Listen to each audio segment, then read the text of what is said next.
Señal directa. Revise su agenda porque le vamos a hacer una invitación para el día de hoy, probablemente a las 18 horas, así que atentos a los siguientes minutos. Aquí en Foro saludamos con muchísimo gusto a Diego Golombek. Él es escritor de Las neuronas de Dios. Aquí tenemos el libro y yo le voy a preguntar lo que él se pregunta en la portada. Dice, ¿por qué en pleno siglo XXI seguimos creyendo en algo o alguien superior? Llámese Dios, meditación trascendental, espiritual o sentido de la vida. ¿Por qué, Diego? Bienvenido. Buenas tardes. Muchas gracias, buenas tardes. Un Las placer neuronas estar aquí. de Dios. Las neuronas de Dios, ¿por qué? En el siglo de la tecnología, en el siglo XXI, la gente, más del 90% de la población, cree en algo sobrenatural, que lo puede llamar Dios, o Thor, o Zeus, o espiritualidad, o como quisiéramos.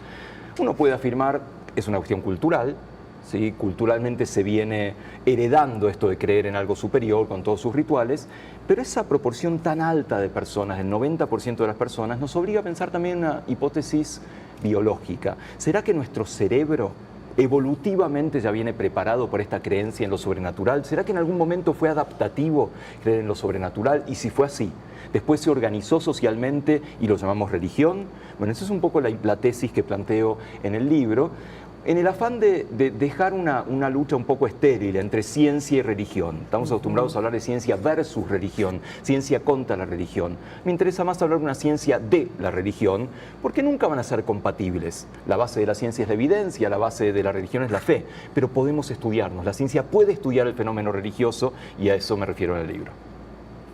Justo un servidor iba a sacar a colación esa disyuntiva de siempre entre la fe y la ciencia. Yo preguntaría más bien así, director. ¿Dios existe? ¿Dios desde la concepción que se quiera y se desee? Te voy a contestar eludiendo la pregunta, porque te voy a decir, no es una pregunta científica, es una pregunta de fe. Y para la gente que le sirve, adelante. Hay un hermoso texto de Bertolt Brecht, una obra de teatro que se llama Madre Coraje, donde un personaje pregunta, ¿existe Dios? Y otro personaje le contesta, si lo necesitas, existe. Y le hace bien a la gente. Por lo tanto, no podemos venir con la arrogancia de la ciencia a decir esas creencias prehistóricas, ignorantes. No, si a la gente le hace bien y viven más y tal vez se enferman menos, bienvenido, estudiémoslo científicamente. Estudiemos por qué a la gente le pasa eso. Porque si existe Dios no es una pregunta científica, ni nunca lo va a ser. Es una creencia. Preguntémonos por qué la gente cree, porque eso sí se puede estudiar desde la ciencia.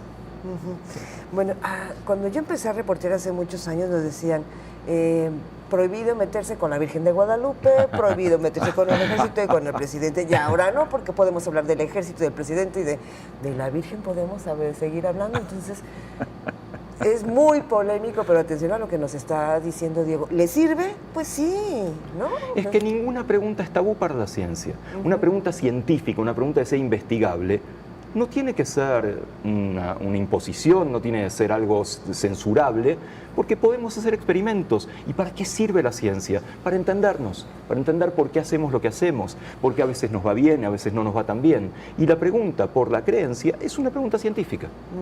Porque la ciencia no necesariamente es un dogma, ¿verdad? Diego, me llama la atención que en el libro justamente, o para llegar a esta su creación, a su libro, pues Diego hizo trabajos de investigación analizando a diferentes sectores, ¿no?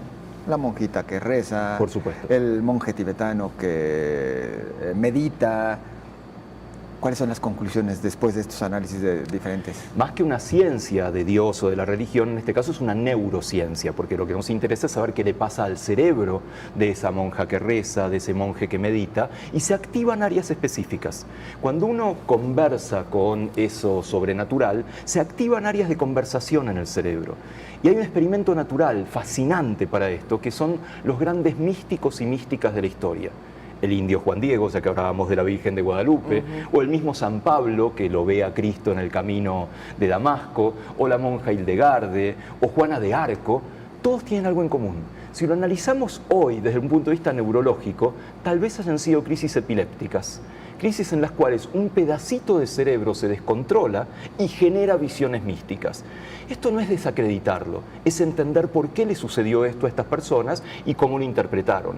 Es una interpretación post-hoc, pero hoy hay personas que sufren de epilepsia Y cuando tienen esa crisis convulsiva, tienen una visión mística, sienten una presencia superior. Por tanto, es una explicación natural sobre el fenómeno sobrenatural. No le quita importancia, no lo denosta, trata de entenderlo.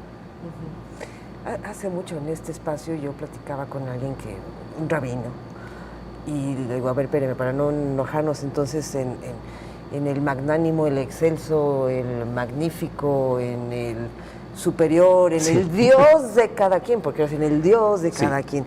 ¿En las neuronas de Dios hay un Dios en específico o no? No. Yo me ocupo sobre todo de la creencia en lo sobrenatural. Exacto. Que puede llamarse Dios o puede llamarse energía o como se lo quiera llamar. ¿Por qué insistimos en creer en algo que no podemos explicar con las leyes de la naturaleza? Esa es un poco la pregunta. Ahora bien, aceptando que se cree en lo sobrenatural, ¿qué hizo la historia? Organizó esa creencia en forma de rituales, de mitos y lo llamó religión. Que de nuevo uno puede denostarla porque cuántas guerras hubo en función de la religión. Pero al mismo tiempo, la religión también es un fenómeno solidario, en muchos casos, que ayuda a la gente y no podemos venir científicamente a decir es una ignorancia, ¿no? ¿Cómo vamos a creer en la religión o en esas cuestiones, así, en esas supersticiones? No, entendámoslo. No vengamos desde arriba a criticarlo. Es un libro científico, por lo tanto, yo trato de encontrar hipótesis y experimentos científicos que avalan estas cuestiones. No me meto con la creencia de la gente, sino me meto en la creencia de lo sobrenatural o Dios. De hecho, hay científicos que son creyentes. Ahí, en lo personal, yo creo que es una creencia un poco superficial, porque si ahondamos un poco en esos científicos que creen en lo sobrenatural, tienen que entrar en conflicto. En algún momento tiene que haber un conflicto y no sé cómo lo resuelven. Algo de lo que nos comentaba hace unos momentos, diríamos, también ocurre, por ejemplo, con la cultura del peyote, ¿no? Acá con nuestros... es un atajo, justamente, porque las drogas alucinógenas, la cultura del peyote, de los hongos, de la ayahuasca o de drogas sintéticas, muchas veces genera visiones místicas, genera visiones de que hay algo más allá. Curiosamente, se activan las mismas áreas del cerebro que ocurren en los raptos místicos de las personas religiosas, en estas personas epilépticas, en las personas que rezan, en los derviches que danzan. Así que tenemos algo en común allí. Yo quiero seguir retando al autor. Una pregunta que tal vez esta sí puede ser un poquito más científica. ¿Las religiones tienen razón de ser?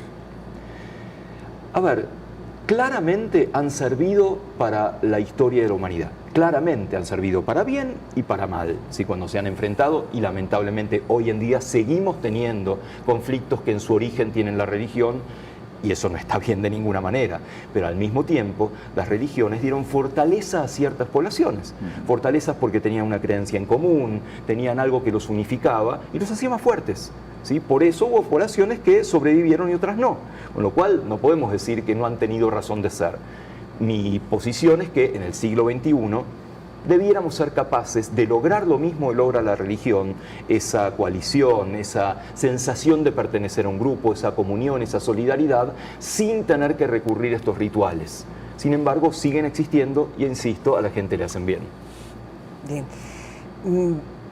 Yo coincido totalmente, para bien o para mal, pero sin ciencia, o sea, hasta con la pura lógica hay momentos en que hay que reprobar cuando se malutiliza, ¿no? Por ejemplo, ahorita escuchaba ahí, cuando Estados Unidos invade, saquea, entonces, en el nombre de Dios dices, por Dios, ¿qué está diciendo? Ahora sí que por Dios. Si existiera, no estaría muy orgulloso, convengamos. ¿Verdad? O ahora la desgracia en Palestina, el genocidio, y que sale Netanyahu diciendo en la tierra prometida, y dices, pero ¿quién va a callar a este hombre? No, pero que no lo utilicen, o para bien o para mal. No, estamos de acuerdo, la religión se ha utilizado con fines muy poco santos, además de que ha servido para la historia de la humanidad. Mi interés es científico, es entender por qué la gente cree, aún después de tantos siglos de avances tecnológicos. Bien. Diego Golombe, qué gusto tenerte aquí. Muchísimas gracias. Tenemos el libro, lo vamos a regalar a la primera persona que llame en este momento, mande un mensaje vía WhatsApp 33 22 42 06 90, pone su nombre y el libro es de usted. Después de la pausa decimos quién se lo va a llevar. Las Neuronas de Dios se va a presentar el día de hoy. En la serie El Cantinero Científico que organiza la hermosa librería Carlos Fuentes, tal vez la más linda del mundo. Hoy por la tarde a las 17:30 horas vamos a estar allí en la librería Carlos Fuentes presentando el libro junto con José Luis Labarrete. Vamos a tener un diálogo a propósito de esto. para que revise su agenda. Tiene ahí una cita. José Ángel, gracias. A ustedes.